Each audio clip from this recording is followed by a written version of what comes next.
Today's broadcast is brought to you by ClassicBaseballBroadcasts.com, your one-stop destination for thousands of authentic, vintage radio game broadcasts, interviews and highlights. Red Barber, Mel Allen, Vin Scully, Ernie Harwell, Kurt Godey are just a few of the Ford Frick Award-winning voices. There are hundreds more that will bring back childhood memories from back in the day when the game was always on.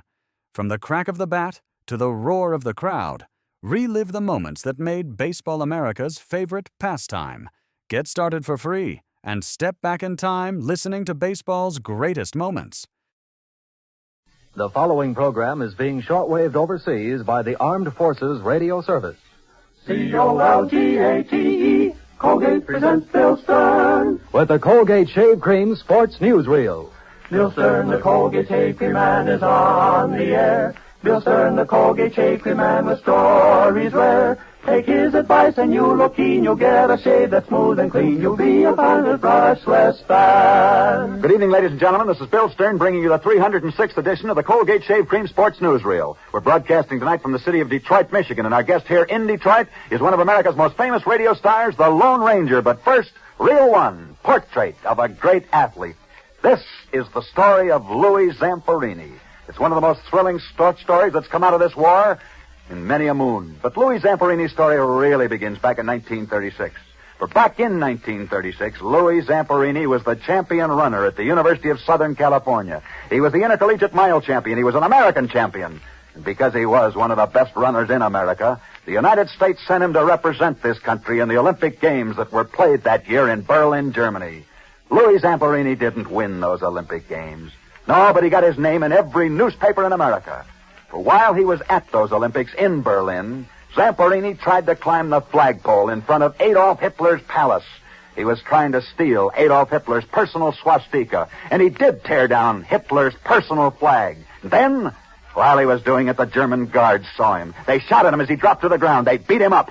But finally, they let him go. Let him go because he was an American. And that's how Louis Zamperini brought back to America Adolf Hitler's personal flag. After that, Louis Zamperini went back to setting track records. He was not only one of the greatest track stars to ever graduate from the University of Southern California, he was also one of the greatest runners this country has ever produced. And then came this war.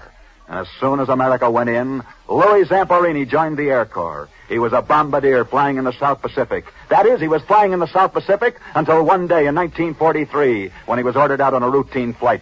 For a while, everything seemed to be going smoothly on that flight when suddenly two of the plane's engines began to splutter. The plane went out of control and it crashed into the sea. Most of the crew members were horribly mangled. They were killed instantly. It seemed impossible for anyone to survive that crash. That's why the United States government officially notified Mr. and Mrs. Zamperini that their son was dead, that he died a hero's death. But what the United States government didn't know was that Louis Zamperini wasn't dead. He was still alive and drifting on a tiny life raft in the Pacific Ocean. He drifted for 47 days. And then the Japs picked him up. They broke his nose, they beat him, they tortured him. But he lived. Last Sunday, the phone rang in the Zamperini home in California. Hello. Yes, this is the Zamperini home. What? Louis is alive. Louis is alive. They found him. He's alive. He's coming home.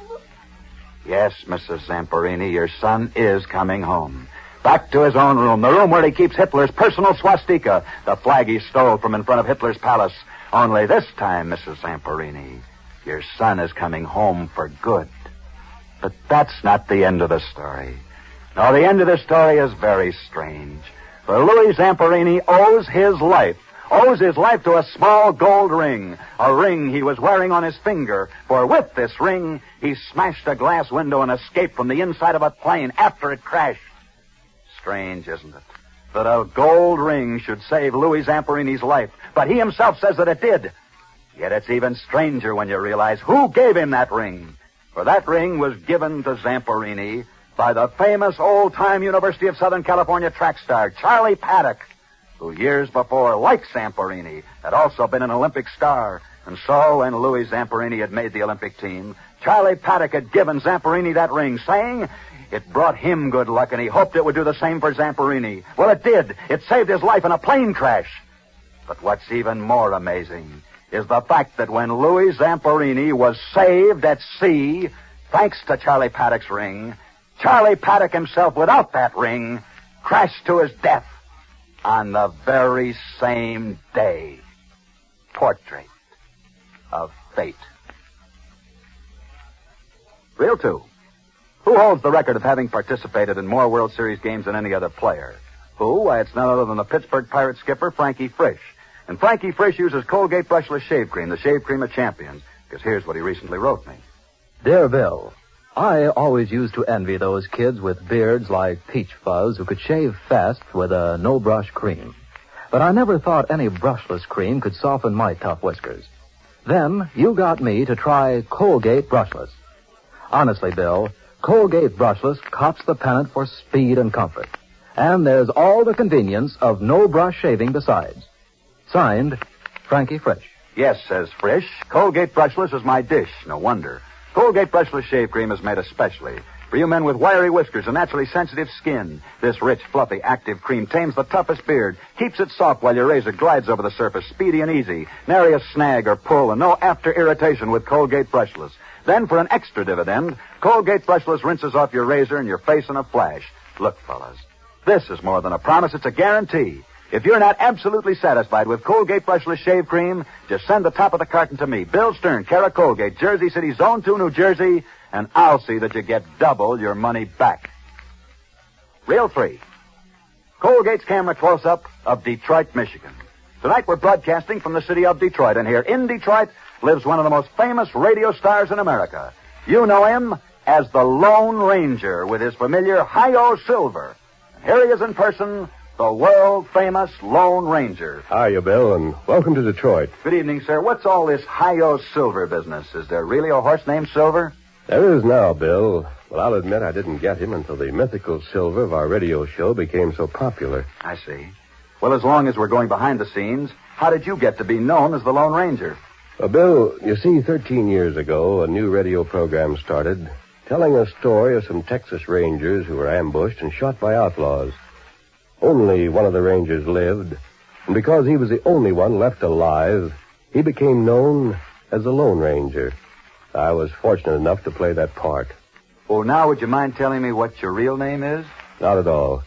My name is Brace Beemer, and I started in radio just as soon as I returned from the last war. You must have been a mighty young man when you went into that last war. I was, Bill. I was only 14 years old. As a matter of fact, I was the youngest survivor of the famous Rainbow Division. And may I add that you were awarded the Presidential Accolade, the Purple Heart, and the Victory Medal with 6 battle bars for being wounded in action? No wonder you play the Lone Ranger so convincingly. Tell me, of all the honors the Lone Ranger has received, which one pleased you the most? Bill, I think I'm proudest of the fact that when our American armies invaded North Africa in 1942, General Eisenhower selected a password for our troops that he thought every American soldier would know. That's why the official password was Hi-Yo Silver. You have a right to be proud of that. Thanks so much. Good luck and good night. Good night, and thanks, Bill. Good night. Reel 4. Profile of a prize fighter.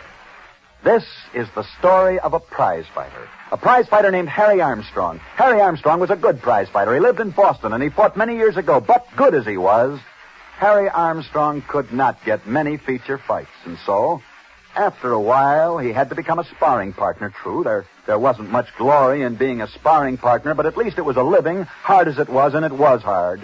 For sparring partners are little better than human punching bags. And Harry Armstrong was too good a fighter to be satisfied with that. So, in his spare time, he tried other jobs. He even tried writing a song. However, prize fighters are too busy to worry much about songs, and so for a while his song remained unsung. But then one day, Harry Armstrong heard of an amateur theatrical show that was being staged in Boston. The show was to be made up of athletes, some professional, others amateurs. Immediately, Harry Armstrong went to some of these athletes in the show and begged them to sing the song that he'd written. He knew most of the athletes in the show, for he himself was a fighter. And so to help him, 4 of the athletes in the amateur show agreed to form a quartet and to try and sing his song. No one thought that his song would amount to much, but it did. It was the hit of the show. In fact, it created such a sensation that the four athletes who'd first sung it kept on singing it together for several months. And these four athletes not only made that song popular, but they themselves, through singing it, achieved their first fame. But even though this quartet of athletes did achieve fame, as the men who'd introduced this song, they finally split up. For each one of these four athletes in that quartet was to achieve far greater fame later in life. For the first member of that quartet was Bob Fitzsimmons, who later became the heavyweight champion of the world.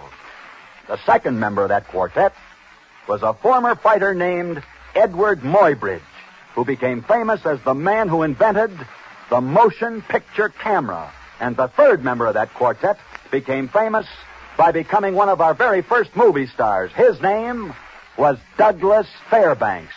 And the fourth member of that quartet became famous as the President of the United States. For his name was Franklin Delano Roosevelt.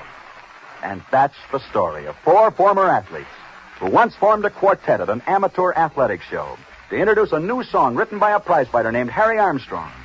They made that song famous. Maybe you'd like to know what that song was. That song that these four famous men introduced became one of the most popular songs ever to be written.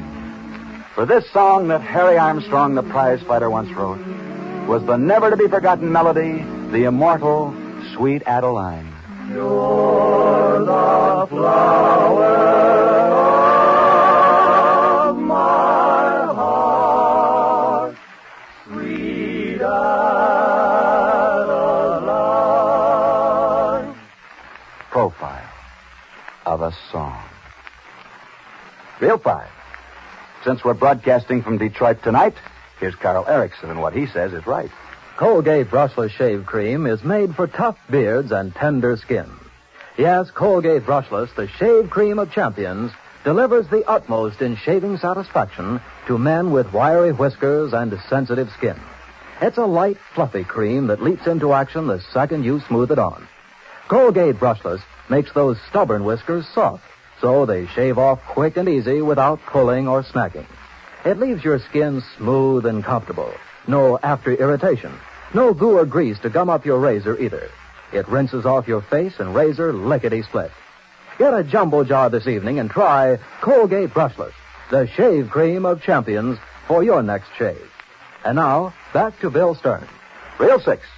Colgate's Candid Camera catches the story behind the story. New York City, New York. Recently, we carried an item stating that Joe Lewis's fistfight with the orchestra leader Cab Calloway was a publicity gag. Well, Cab Calloway got into another fistfight last week, only this was no gag. He slugged it out with Claude Hopkins, and they both wound up in court. And that's the 3-0 mark for tonight. We've been broadcasting tonight from the city of Detroit, Michigan, getting ready to broadcast tomorrow's University of Michigan football game. Next Friday evening, we'll be broadcasting from Chicago, as each weekend this fall we'll be in whichever city has the nation's biggest football game, getting ready to broadcast that game. And since the biggest football game next weekend will be in Illinois, we'll be in Chicago next Friday night, where our guests will be the world-famous Quiz Kids. So be sure and be with us next Friday night at our usual time when we present as our guests those famous radio stars, the Quiz Kids from Chicago. See you then. And until then, I'll be seeing you on the screen in the News of the Day newsreel at your favorite Lowe's or Associated Theaters. And now until next Friday night at the same time, this is Bill Stern wishing you all a good night from Detroit. Bill Stern, the Colgate Shave Cream Man, is on his way. Bill Stern, the Colgate Shave Cream Man, had lots to say. He told you tales of sports heroes, the inside dope he really knows. So listen in next Friday night. C-O-L-G-A-T. Don't turn that dial. Attention, please, Mr. America. Licensed seamen and experienced officers. The Merchant Marine needs you. Needs you to bring back our troops and carry rehabilitation supplies to a war-torn world. Every licensed officer, every skilled seaman is needed at sea right now. The pay is good. Wire collect to the Merchant Marine, Washington, D.C. When accepted, you'll immediately be put on standby pay and furnished transportation to your port of assignment. Help the victory theme. Join the Merchant Marine. Good night. Bill Stern's latest Columbia sports short entitled Salmon Fishing is now playing the nation's theaters. This program originated in Detroit, Michigan.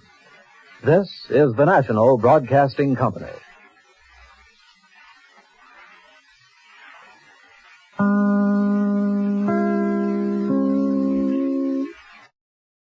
Today's broadcast is brought to you by ClassicBaseballBroadcasts.com, your one-stop destination for thousands of authentic, vintage radio game broadcasts, interviews and highlights. Red Barber, Mel Allen, Vin Scully, Ernie Harwell, Kurt Godey are just a few of the Ford Frick Award-winning voices. There are hundreds more that will bring back childhood memories from back in the day when the game was always on. From the crack of the bat to the roar of the crowd, relive the moments that made Baseball America's favorite pastime. Get started for free and step back in time listening to baseball's greatest moments.